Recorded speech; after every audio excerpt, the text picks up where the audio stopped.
What's going on, y'all? Welcome to another episode of The Play Callers. What's up? As y'all can see, it's the dynamic duo plus one tonight. Plus one. So Tony, man, you wanna introduce yourself to the listeners? Absolutely. All right, my name is Tony Robinson. Originally from Virginia, Alexandria, Virginia.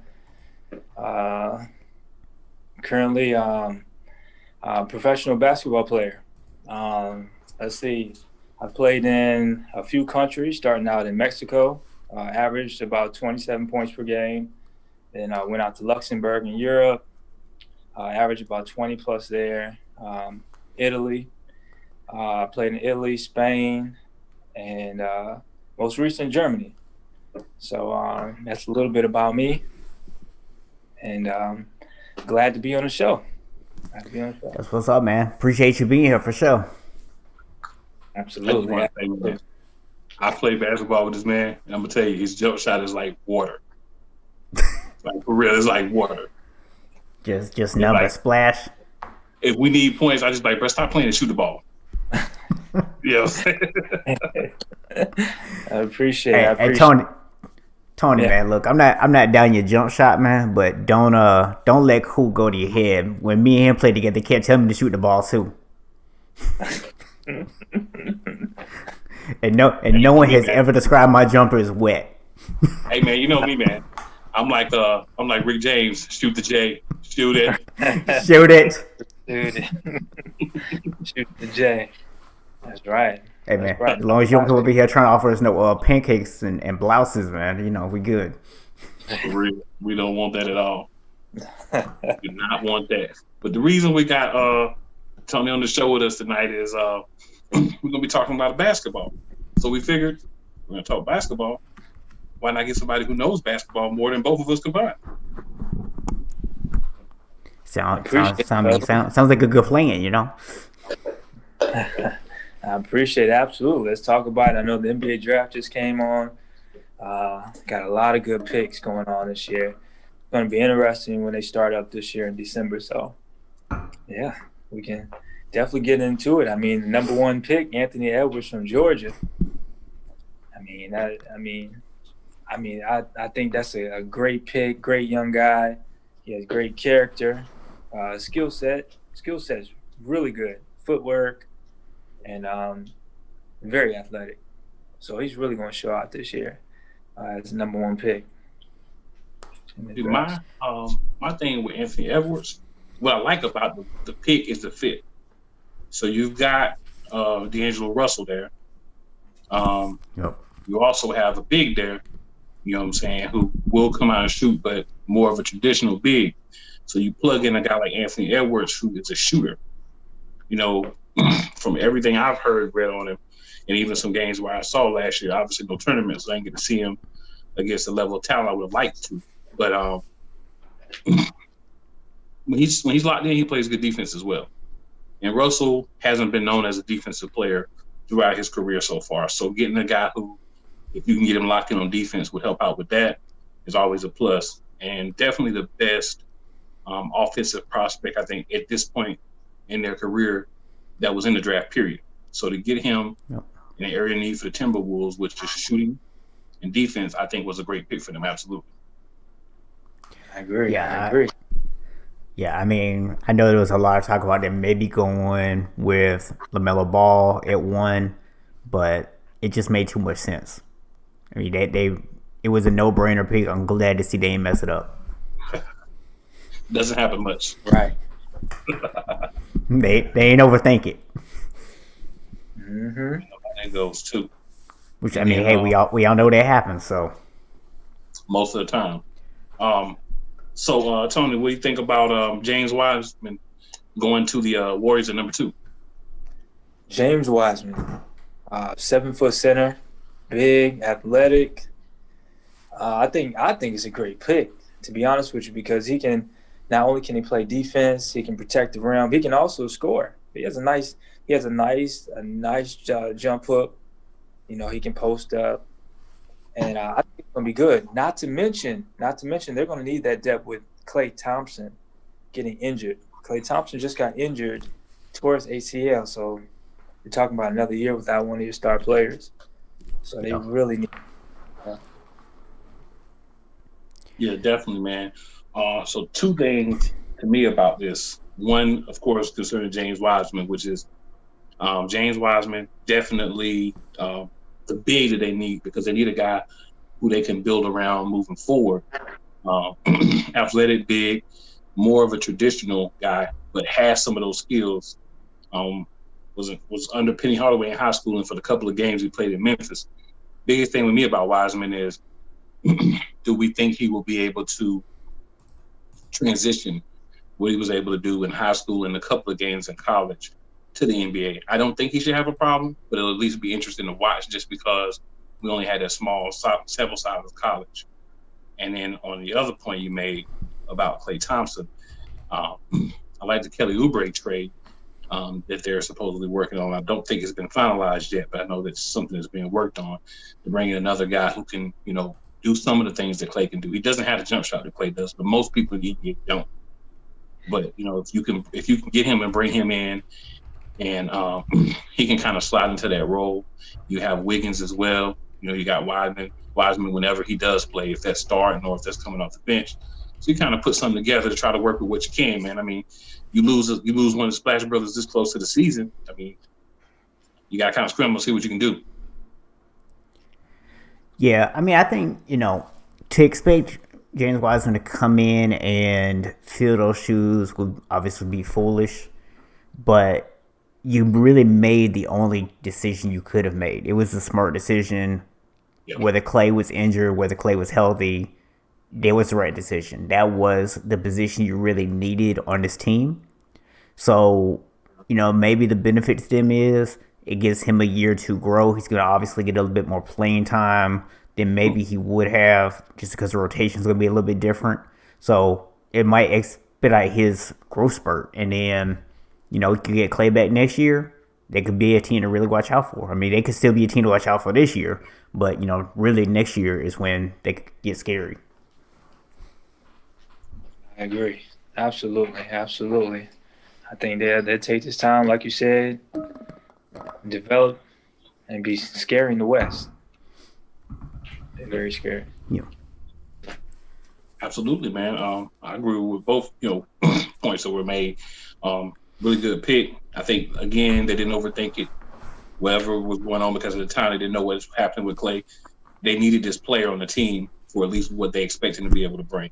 A lot of these guys are drafted based on expectations, because you don't have enough of a sample size to say he's there now, but you expect that. So, you got to draft based on that. Now, pick I've heard a lot about, I'm sure you have as well, Tony, being that we both live in Charlotte, is the LaMelo Ball pick. So tell us your thoughts on the number 3 pick, the Hornets grabbing LaMelo Ball. Number 3 pick, the Charlotte Hornets. Going to LaMelo Ball. Honestly, I think it was a great pickup, fellas. For Charlotte to get a player, 6'7", point guard, can pass the ball, can shoot the ball from deep, exciting. It's going to bring a lot of excitement to Charlotte, and I think that's what Charlotte needs. Charlotte needs someone exciting to really help the franchise. So I think it's a great pick. He was next best in line. Yeah, I think, a lot of people made the argument that he should be the number 1 pick, early in the process. But my thought always was we have to see who has what pick, right? Because it's fit. If you take Anthony Edwards, you could throw him on the Hornets and he'd be good. You take Wiseman, you could throw him on the Hornets, he'd be fine. But Ball is the guy that a lot of people feel like from this draft has the most star potential. So to be able to get that guy at 3 and he fits what you need, there's like 2 pluses. The Hornets do have a lot of things that they needed, so this did address one of those needs. They had some other picks that they used on guys to address other needs as well. They were able to grab 4 picks in the draft, but this is definitely, that draft, the cream of the crop for their draft. And it brought some national attention to the Hornets, which I think is good for that organization. It's always great to have a guy that has a name and that you feel is going to bring the excitement and kind of that can be the face of your organization. Didn't really have a face before him, so that's good. So now you look at teams that don't have a face, and you can take the Hornets off as long as he does what we've seen him do. And he's been playing against men, not boys. So I feel comfortable that he's going to continue to be able to do what he's been doing. But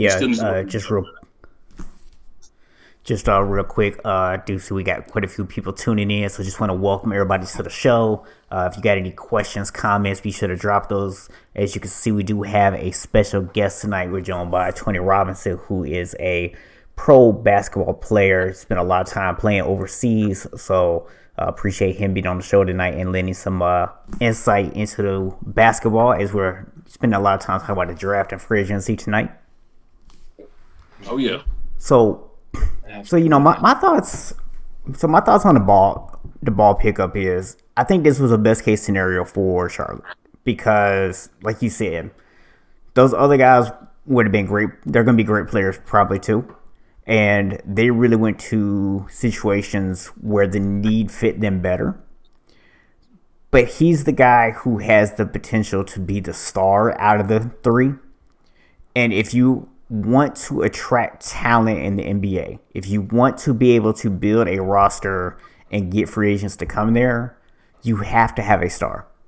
Stars do not come to organizations that don't have other stars unless it's a legacy franchise. And, as we saw with LeBron coming to LA, you're able to do it if you had that legacy. But as we saw before LeBron came, LA struggled for years to get somebody, and that was with their legacy.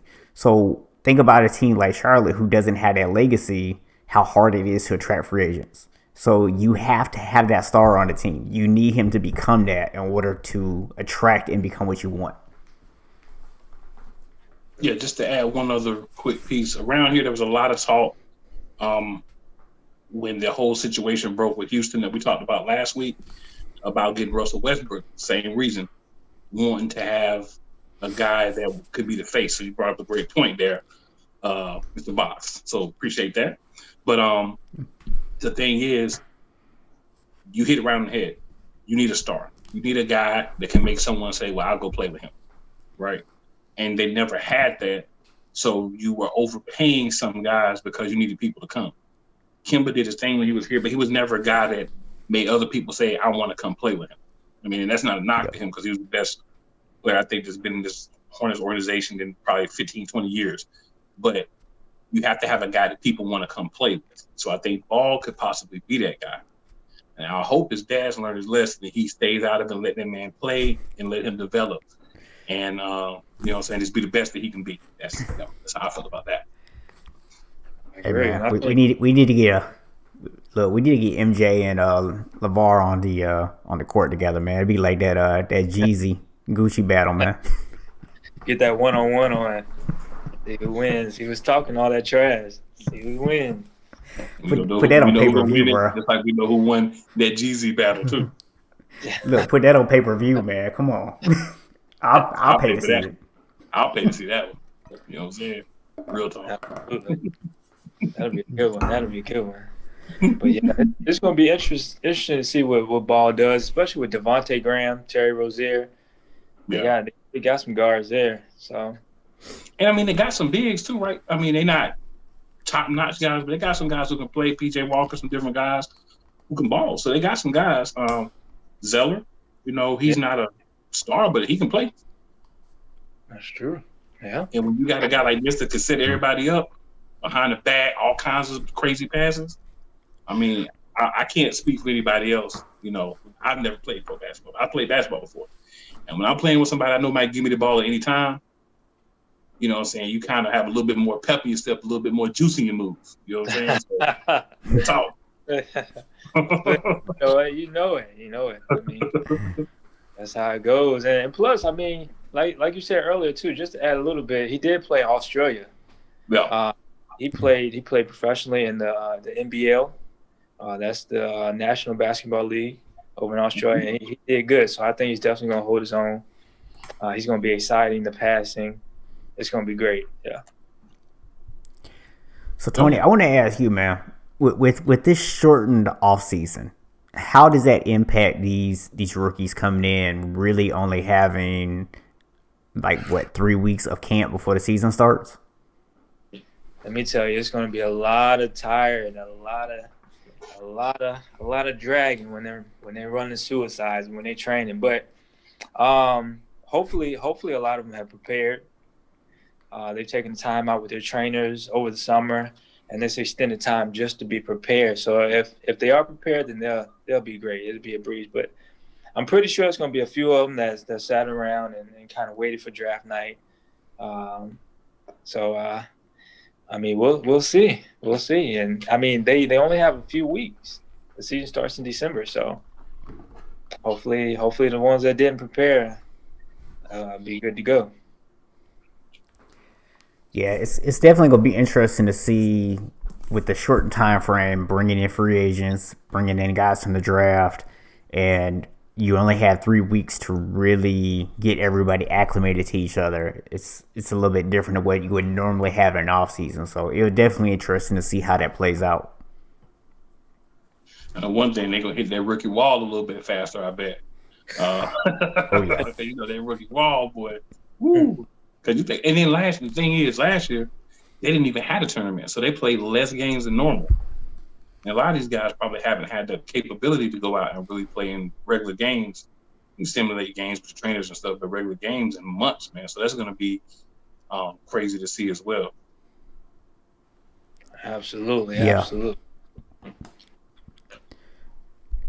But I mean, we've talked about this before when it comes to different sportsmen, but can you kind of speak to what is it about playing, like practicing? I mean, no matter how much you practice, we talk about the difference between practice and game shape.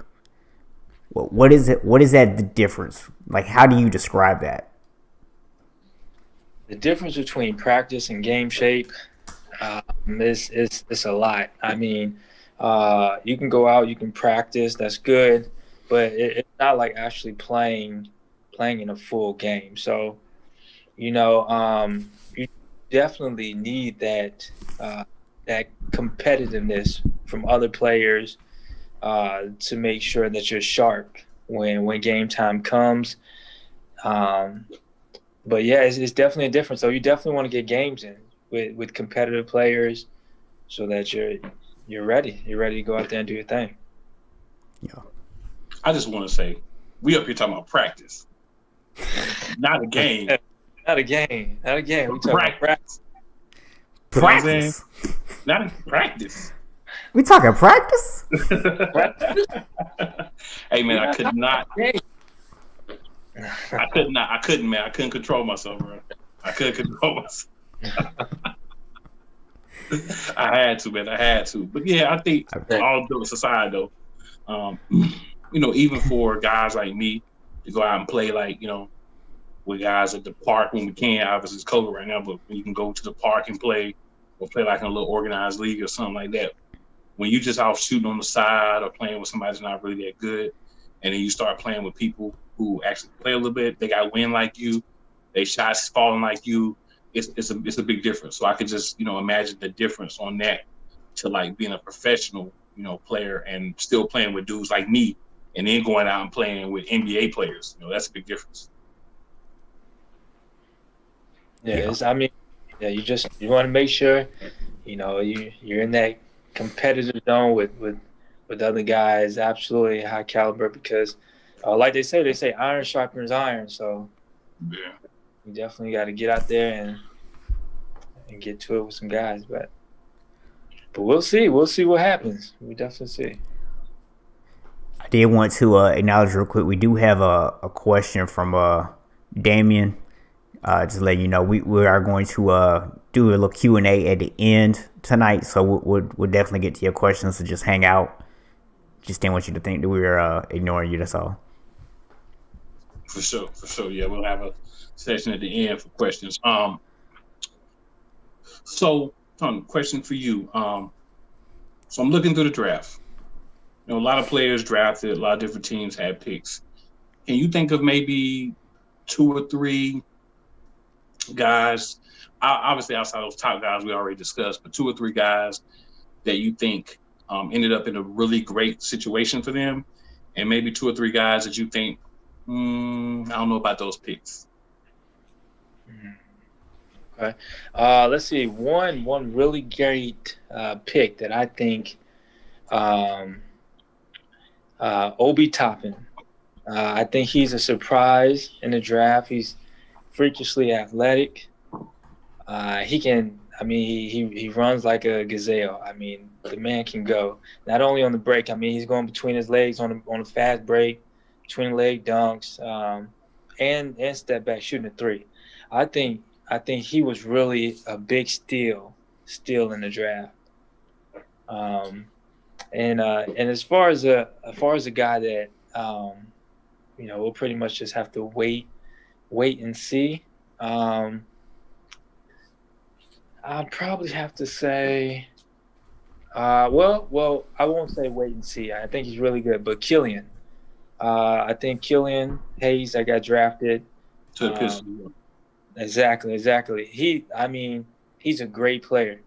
I just really want to wait and see how that turns out in Detroit. Okay. Now, for me, a really good pick for me is actually the pick that the Nuggets got from the Bucks at 24. R.J. Hampton, another guy that played in the NBL with LaMelo. They went head-to-head a lot. LaMelo's, I've heard him speak on him, got a lot of respect for him. He has a lot of respect for LaMelo. Another guy, seasoned guy, still young, but has that season of playing with men. So you're not going to have that same rookie wall that a lot of these guys are going to hit because they haven't been in the same situation. You look at Doncic from Dallas as an example of a guy who's been playing professional ball, still young. They don't have that same wall, because they're used to the play. They're used to the style a little bit more. Not to say that you still don't have to adapt, but I think he's a guy that I look at and I say, you got yourself in a good situation, and you're a good pick, and you can come along and be a backup to Jamal Murray, so you're not expected to come in and be a starter right away, but you can still, contribute quite a bit because we know Murray will get hurt, and then he's been playing too many minutes, so you need to get a guy in that can do some of the same things, and I think Hampton was a good guy to try to bring in from the draft for that. For a pick that I question a little bit, I'm actually going to go to Orlando. So Cole Anthony, I'm a Carolina guy. I'm a basketball, love Cole Anthony. But I question the pick when you already have a point guard there. Why would you go and draft another point guard and they're both young guys? So you're not bringing in a guy that you say, okay, I think he's going to be our backup for a year or two and he's going to be our point guard of the future. They already got, a young point guard there. So kind of questioning why the Magic made that decision. But I do believe if Cole Anthony gets a shot, he'll take that job. But just questioning why in the draft, when you have other needs, you would draft for a position that you already have a young guy, kind of in that's still developing and learning, working on his jump shot. Just, my thoughts on that. Yeah, Markelle Fultz. Yeah, I mean, they were. I thought they were taking their time with him down there in Orlando. So for them to draft, I think that's pretty interesting. Yeah, I think for me, a guy that went to a really great situation was Devin Vassell, a guy I obviously watched play a lot at Florida State, went to San Antonio. He really fits into the mold of what they like to do there. High energy, good three-point shooter, plays aggressive, tough defense. He's going to fit in really well there. Popovich is going to definitely help him develop. So I think he'll have a solid career there. A pick that surprised me is Dallas picking Josh Green. This is a guy who, I don't see anything about this guy that says draft me in the first round. This is a second round project pick or a guy that you could pick up as an undrafted free agent. I don't understand why you use number 18 pick on a guy who you really don't plan to use much at all, other than maybe athleticism wise. Maybe you think you can get something out on defense. I just don't see the value that he's going to bring to this team right now. So you mean to tell me that somebody did a Jalen Rieger in the NBA draft as well? Well, the Jalen Rieger thing is even more offensive because of who y'all passed up on. But I won't rub any salt in the wound. I'll just leave it at Don't that. talk to Eagles fans about that, man, because we didn't need him according to them. But another conversation, another time. My bad. Look, you know who out there about to lose their mind right now. They're watching. Yes, I do. Absolutely do. So we got free agency, starting up. We've got some trades to happen. So of the trades, Tony, anything sticks out to you as a really good deal, a really good pickup, maybe a smart money dump? Anything that sticks out to you as the basketball guy here? So I'll say we spoke about it earlier. I think Kelly Oubre. I think going to the Warriors. I mean, it's just a great pick overall. I mean, they probably got him for a good price, and I think he'll fit in there. He's athletic. When he played in Washington, he was good. When he played with John Wall, so he's been good for a while. So I think he's going to fit in with the Warriors this year, and help them out a lot. Yeah. Especially with them losing Clay, that's gonna be a huge pickup for them. Yeah, I'm gonna be the slacker here. I'm gonna go with Dragic staying with the Heat, and the reason is veteran leadership, right? Because you've got a young guy playing point guard, and you got him that's able to come in. Something happens to him, or he's not playing well. You've got another guy that can step in, maybe right the ship, talk to him on the side. Now, this is what you need to be doing, Kendrick, so you can get your game better. This is the type of things, show them how to work. Real play, you know how that goes, man. When you have a veteran that you can kind of lean on, that's very helpful. So I think Dragic staying with the Heat is going to be very beneficial for them and for the development of Kendrick Nunn, as well as Tyler Hero, some of those young guys. They're going to have him in that backcourt to look up to and, kind of model. Like, you got Jimmy Butler there. But Jimmy's a whole different type of cat. So I think having him as well gives you that yin and the yang that you need to develop. Because you need that tough. You need that Jimmy toughness. Because, Jimmy be going in, I'm sure. But you need that Dragic to also put you aside and say, look, in this situation, this is what you should do. This is what you should do. This is what I would have done. So then when you get in that situation again, you can think about that. So a couple of things that just came through. Dwight Howard is apparently going to sign with the 76ers. Wow. And Gallinari is signing with the Hawks. Wow. So what do y'all think about those? Well, Dwight going to the Sixers, that might be good. They just picked up Seth Curry too, so they're putting a bunch of shooters around.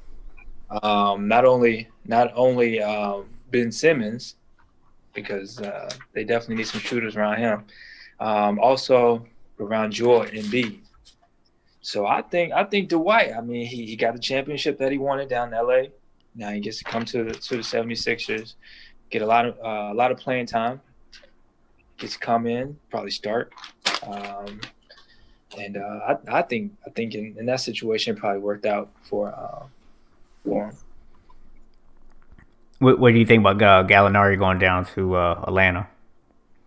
Gallinari going to Atlanta, he's a skilled big man. I mean, I think that's going to be good for him too. I mean, he goes down to Atlanta. You got some great guys down there. So I think it works out for him as well. I think he'll get a lot of playing time. Do I see maybe a championship with Atlanta sometime soon? Possibly not, but he'll definitely help. Yeah, with all due respect to Atlanta. Yeah. So, hey, I'm a Lakers fan, so you're not offending me none. So just for the record here, it is a 3-year, $61.5 million contract that Gallinari is signing. So you can draw your conclusions based on Tony's face. What his thoughts on that are. Well, and I'll just leave that one to that. The money is the money. Like, obviously, you're the Hawks. You're another team that's in a situation where you need young guys to have mentors, right? They got some front court guys. They're all young. They're a really young team. So part of this is you're probably saying Gallinari is a guy who can come in and play, but again, a guy that should be able to steady the locker room and can pull some of those big guys to the side and say, look, man, this is what we need to be doing. So similar to what Dragic is able to do in Miami, this is another guy who's able to do that, hopefully with the Hawks. Now, the money, you look at it over a year or two and you say, oh, that's a lot of money. But you think about it's free agency. You have to spend a certain amount of money anyway. And you're getting them for about $20 million a year. Maybe a little bit over what you normally would pay. I think, Tony, I think you'd probably agree with me somewhere probably about 15, 18. Maybe it's way more like where Gallinari should be. But, I mean, if you needed to give him a little bit more to make sure he comes there, I mean, you're Atlanta. You don't have a lot, so why not? Yeah. That's true. I think they're going to play a lot of good pick and roll because Gallinari can step out. He can shoot the three. He can put the ball on the floor. So him and Trey at the point, I think, it's going to be good. True. Now, also, we didn't mention, and I don't mean to cut you off, Boss, but the De'Aaron Fox deal. We'll talk about that next, but I'll let you finish first, and then we'll talk about the De'Aaron Fox deal. Well, I was just gonna throw in that. So an interesting note about Dwight Howard. Remember, I was telling you before we came on. He tweeted out that he was staying with the Lakers, and then turned around and signed with the Sixers. What makes it a little more confusing, and probably is not going to endear him to a lot of Lakers fans, is only a 1 year, $2.6 million deal with the Sixers. Wow. So, yeah. Little surprising. I thought maybe when I saw it, I was like, oh, they must have paid him. So a little surprising that he actually left for $2.6 million. But yeah, that Fox deal, man.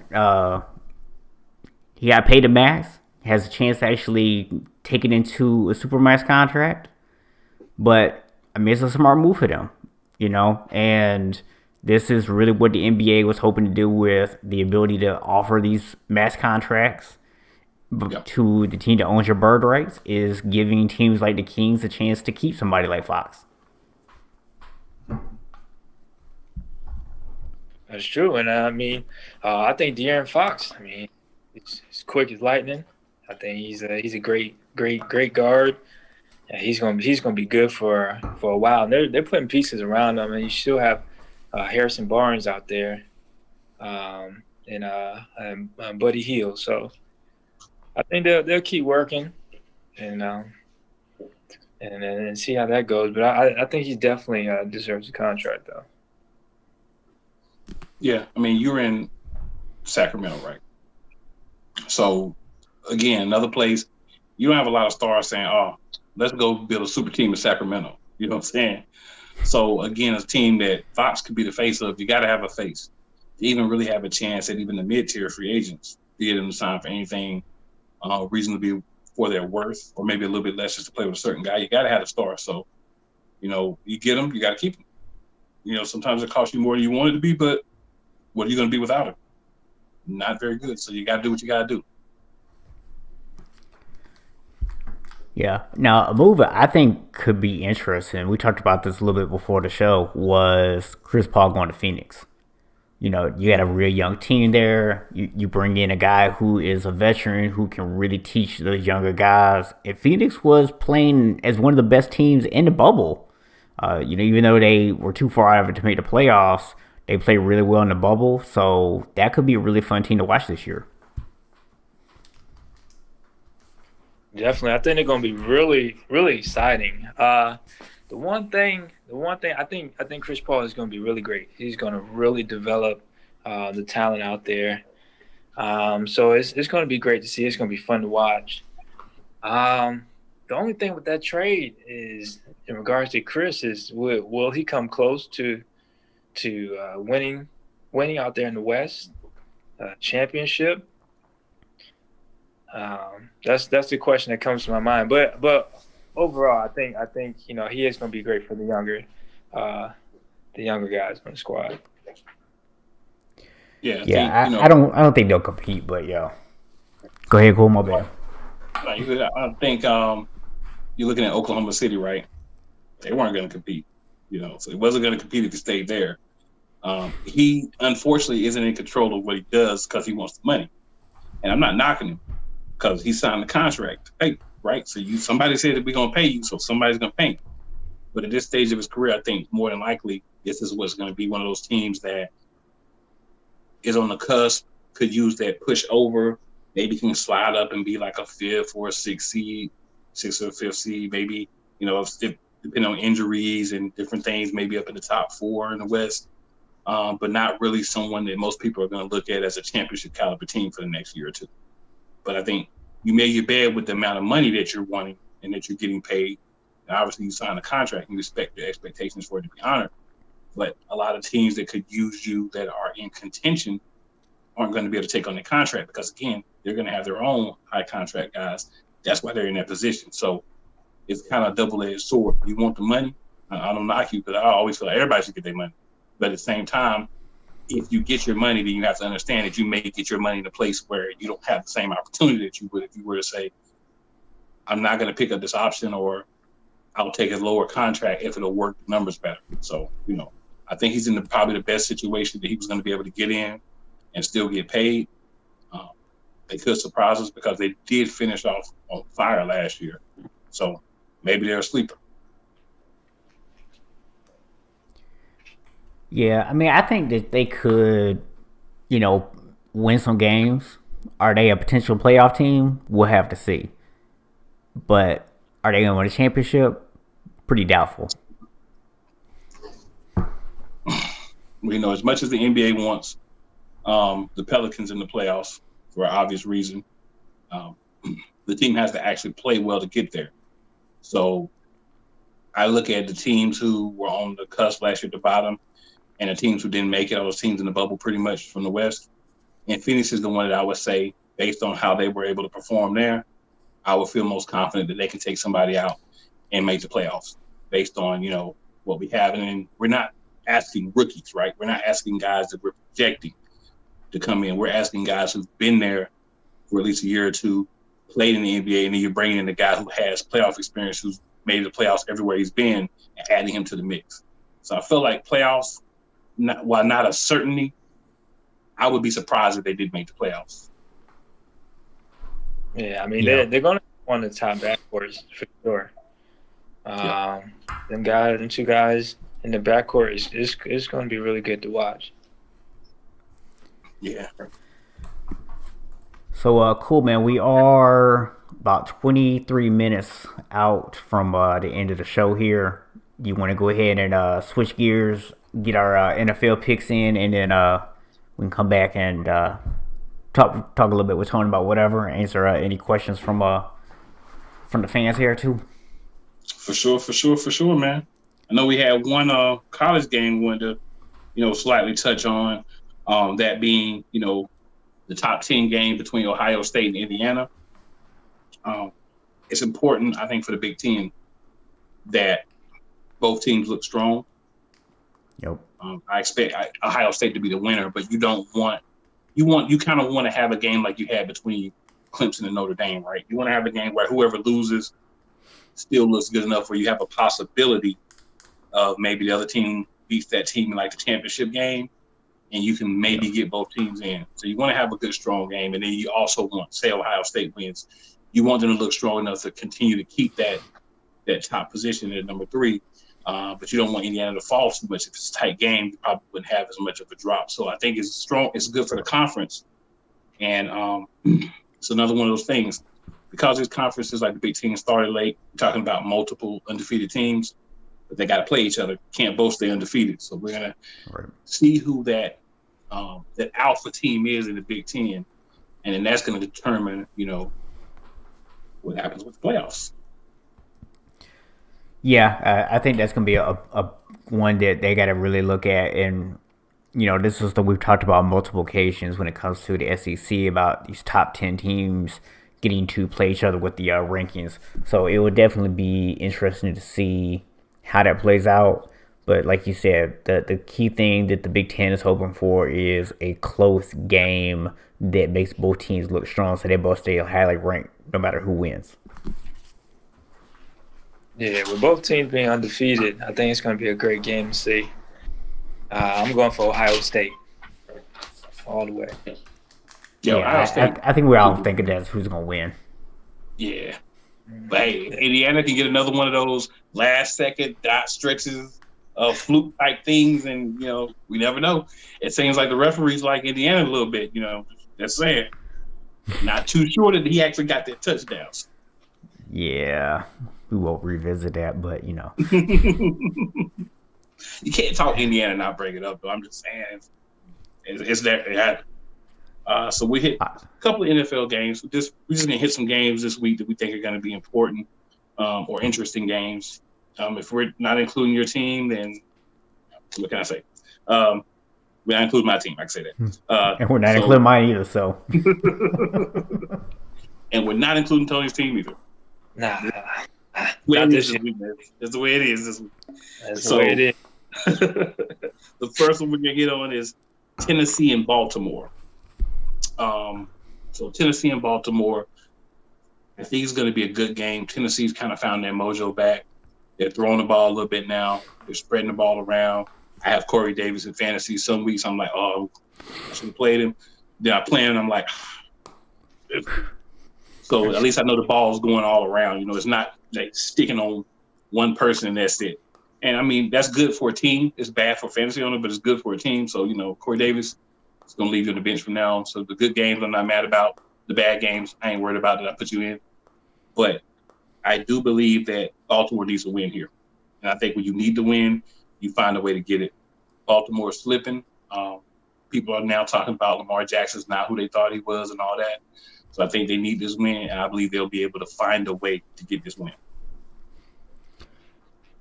I'm going to go ahead and pick Tennessee, and I'm going to pick Tennessee with one name that I'm going to give you, Greg Roman.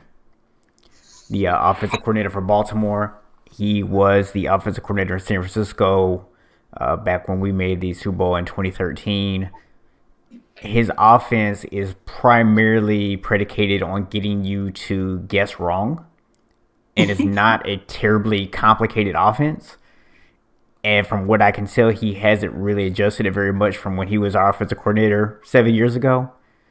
I think people have kind of figured out how to limit Lamar's athletic ability and the damage he can do with it in that offense. And until they make some changes, Baltimore's going to continue to struggle. They're not going to make any changes until they actually change Greg Roman for somebody else.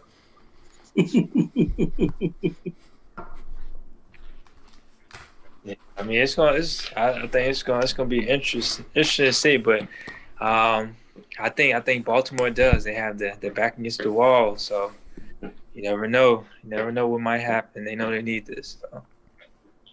But it's gonna be a good game, I think. Oh yeah, it'll be much watched football on my birthday, so the next game, I appreciate it. Next game we're gonna look at is Green Bay and Indianapolis. I'm just gonna go ahead and say it like this: Aaron Rodgers has found a fountain of youth. He's throwing well. He's been down receivers. He's getting Lazard back this week. So Valdez Scantling, those of y'all that's been kind of riding on him, he's probably gonna drop a little bit for you in fantasy, just a little extra tidbit for you, a little free piece of information. But I don't feel like Indianapolis, even though they've been playing well, is going to be able to beat Green Bay, period. So for me, I actually am going the opposite route. I think that Indianapolis pass rush is going to be able to get to Aaron Rodgers. And Aaron Rodgers played well last year. A lot of people didn't see it because the couple times that they got on national television, unfortunately for them, was against the 49ers, whose pass rush destroyed them. And I think they're going to find themselves in a similar situation. Throughout his career, when Aaron Rodgers gets pressured, he does not play well. And I think that Indianapolis can pressure him. Now, I'm debating if they're going to be able to do enough on offense, but I think they might be able to. So I'm giving them a slight edge. Yeah, I think I have to go with Aaron Rodgers on this one with the Packers. I mean, they're 7-2. Once he gets going, he's going, and he's just got that experience. So I think for me, I might have to go with with the Packers on this one. And just to echo Stephen A. Smith, one of the few things that I enjoy that he does, he's a bad man.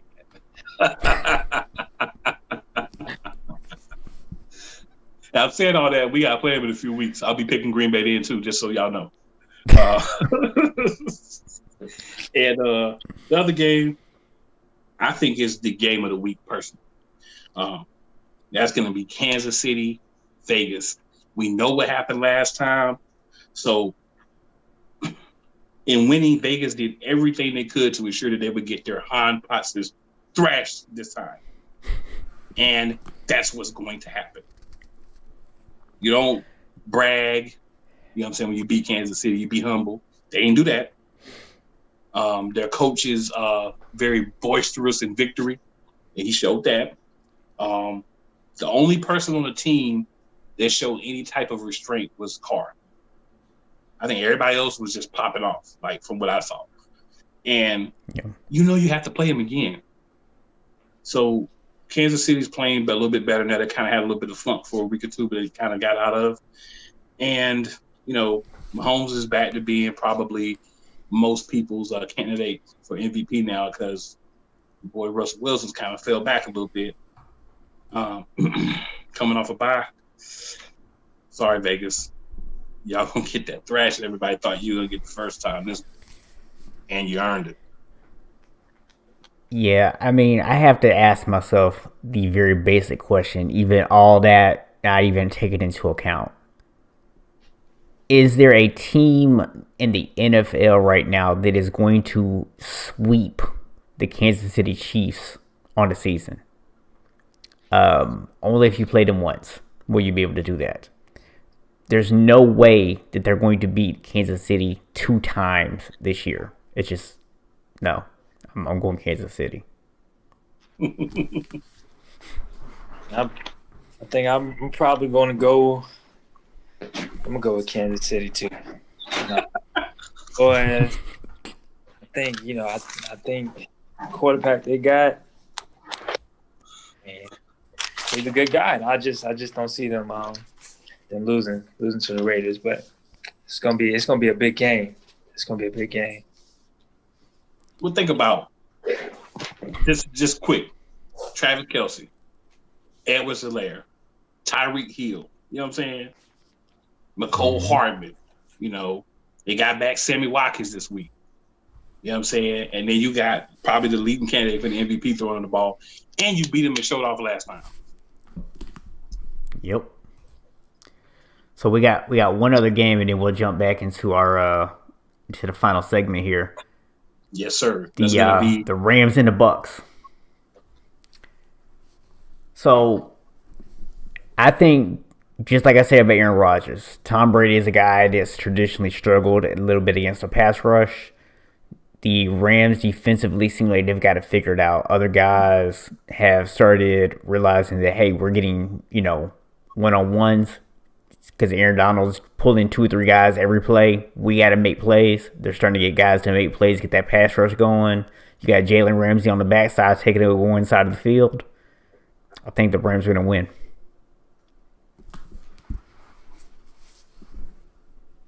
For me, I got to go with Tom Brady.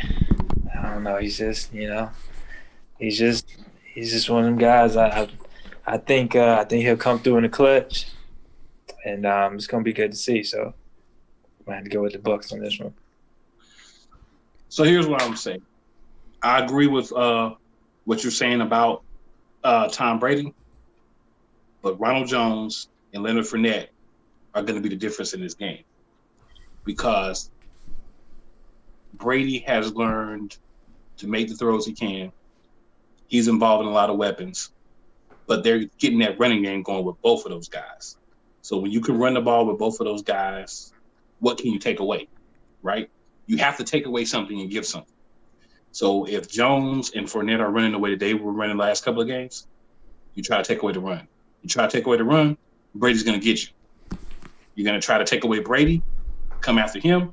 You're going to leave yourself susceptible to screen passes and draws.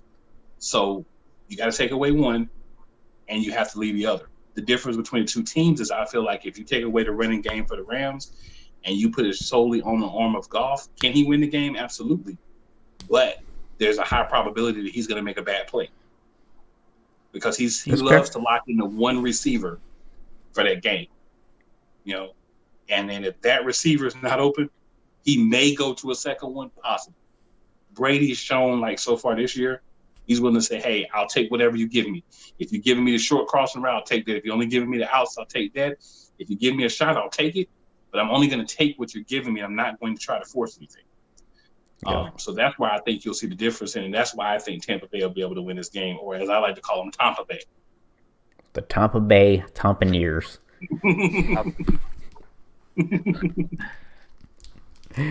All right. So, Tony, we got a question for you from Damian Burwell. He's apparently friends with your cousin Marsha. He wants to know how hard it is playing overseas and what steps someone should take if they want to pursue that path. Playing overseas in Europe is different. It is difficult. So you definitely have to be prepared when you're looking to go play. One thing is you have to be able to have an all-around game. So you have to know how to play with your teammates. It's a lot of systems, a lot of plays. So you definitely have to be a smart player as well. And also the training. We train 2 to 3 times a day. So you definitely have to be in great shape. So it's tough, but it's also great. It's also great and fun. And I would say just the steps you would want to take to get there. Be prepared. Always be prepared. Be confident in yourself, and just go out there and give it your all. You want to make sure every time that you step on the court, you're also helping in every category. Whether you're on defense, whether you're on offense, you're scoring the ball, whether you're passing, help side. You just want to make sure that you're contributing for your team to win. And those are pretty much steps. Just be prepared. So Tony, to kind of backpack off that question, talk to us about the cultural differences, right?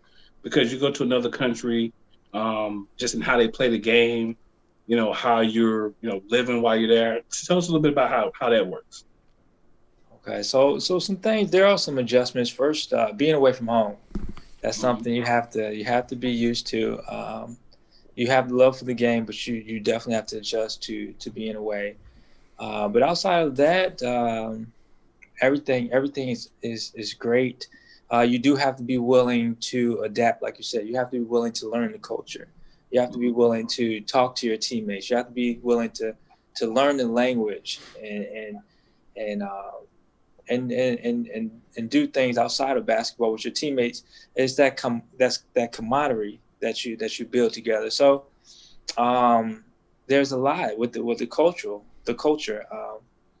But those are a few things you do have to get used to. You have to get used to. You have to be very, very vocal, and you have to communicate a lot. You have to communicate just walking down the street if you want to get something to eat. If you want to get from here to there. But those are some things you take in mind. You take it all in. It's a beautiful thing. It's a beautiful experience. So you take it all in, and it works out great. And the living conditions are great. The countries I played in have been beautiful. Not only that, everything's taken care of for us. A lot of the teams, they make sure that you're at home. So it's like a second home whenever I go to Italy. It's like it's just a second home to all of my teammates and everything. So they make sure you're taken care of. Housing, food, everything. Beautiful houses that we stay in. It's a great thing. So Tony, you mentioned something that I think a lot of people overlook, which is kind of this idea that if you're wanting to get noticed, if you're wanting to get these opportunities, you can't just go out there and try to put up the pretty statistics, right? It's not just about how many points you score or how many assists you have. Scouts are looking at how you do everything, like from everything you do on the court, whether you had a ball in your hand or not, to probably even how you act when you're sitting on a bench, right? They're looking at all that stuff. So you have to really, if you want these opportunities, you got to keep in mind that everything you do is under a microscope, not just the stuff that's going on the stat sheet. Everything. They're looking at everything. You can put up the most points. You can be the best one-on-one off the dribble, but they run a system. They're strict about system. It's not just one-on-one and being flashy. You can throw that in there here and there. I do it here and there. I take them off the dribble, cross them up, and make a highlight play. But you always have to come right back to running the system, doing everything. Not only, like you said, getting assists, rebounding, defense, but how you act when you go to the bench. Like if you need a breather, you've been hot, you need a breather, you go on the bench.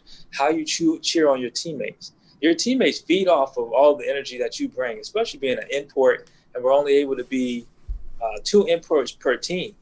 So it's not a lot of us.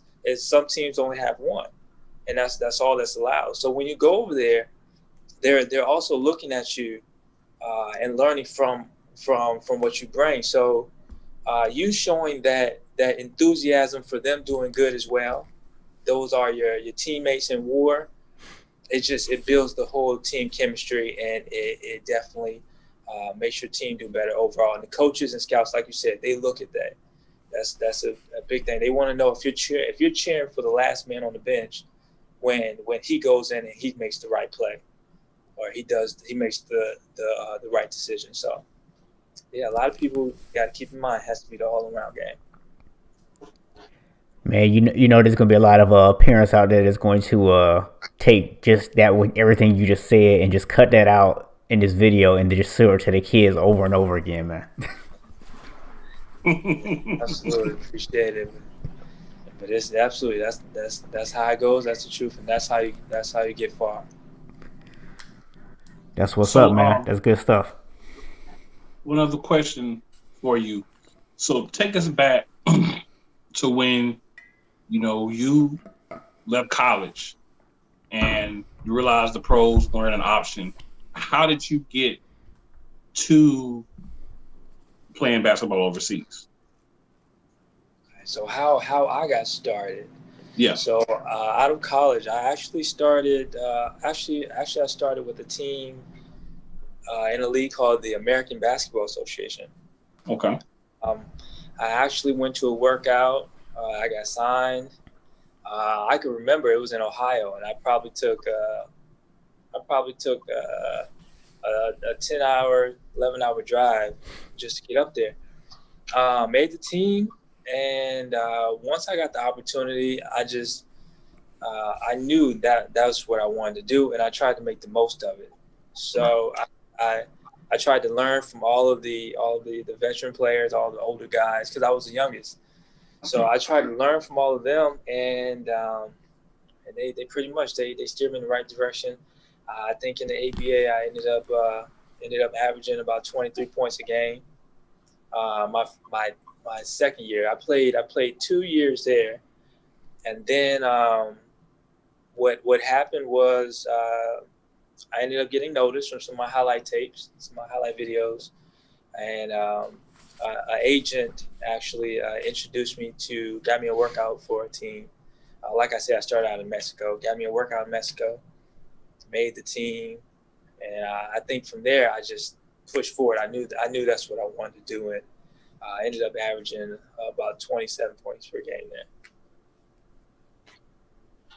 And from each process, I started getting noticed a little bit more, and it just continued to build on my resume, and then next thing I know, I had an offer over in Europe, and I've been there since.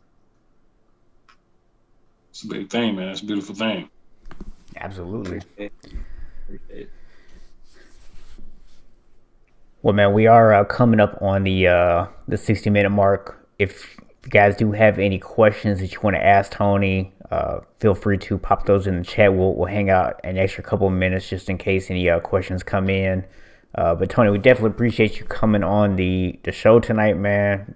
Definitely congratulations on all your success. I don't know where you guys are right now in terms of getting back to playing with COVID going on. I don't really know what the situation is overseas, but hopefully that's something you'll be able to get back to here soon. Mm-hmm. Absolutely. We'll start up. Hopefully, looking at hopefully starting games the top of the year in January. Right now, it's just practice. So yeah, we'll definitely be ready once everything's good to go. Yeah, man. Also, just want to thank you for coming on the show with us, man. Appreciate you hanging out with us. Talking some basketball.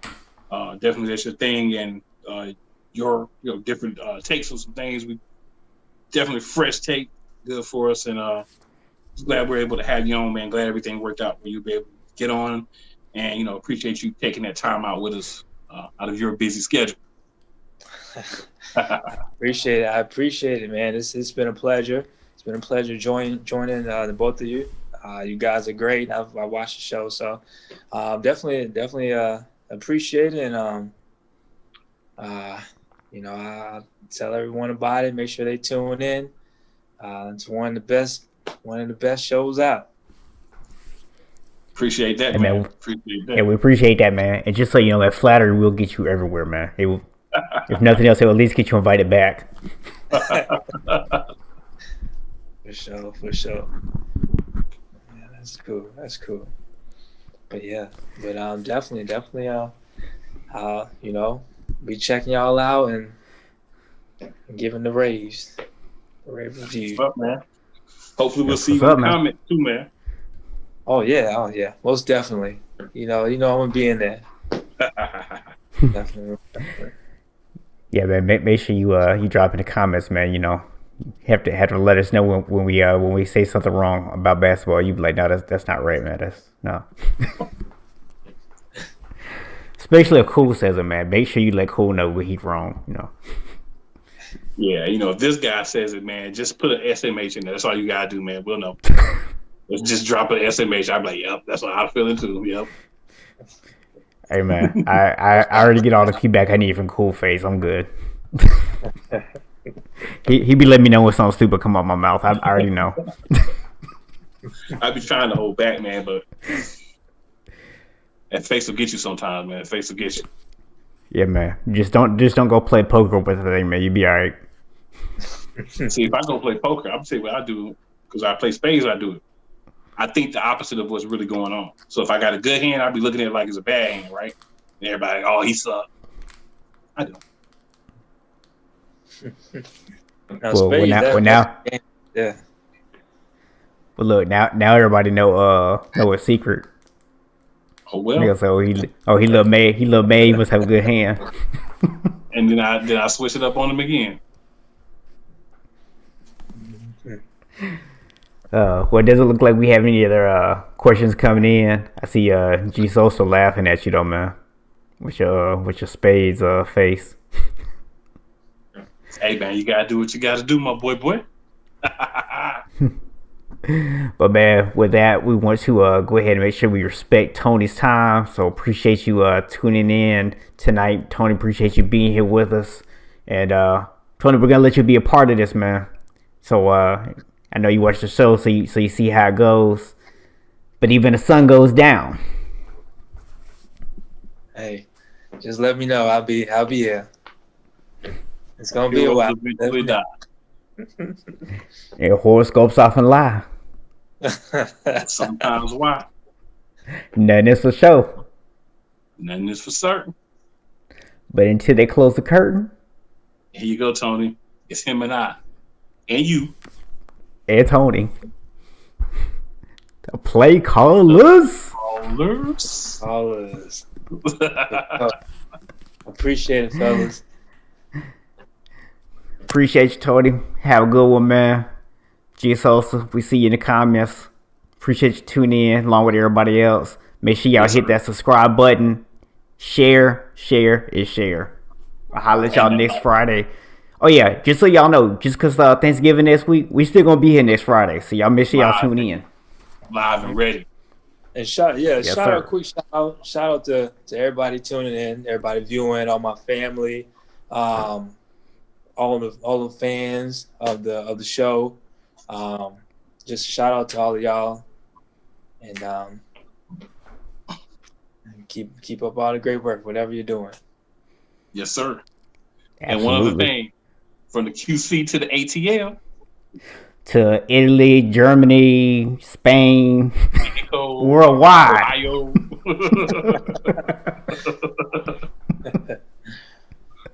All the players, all the hustlers.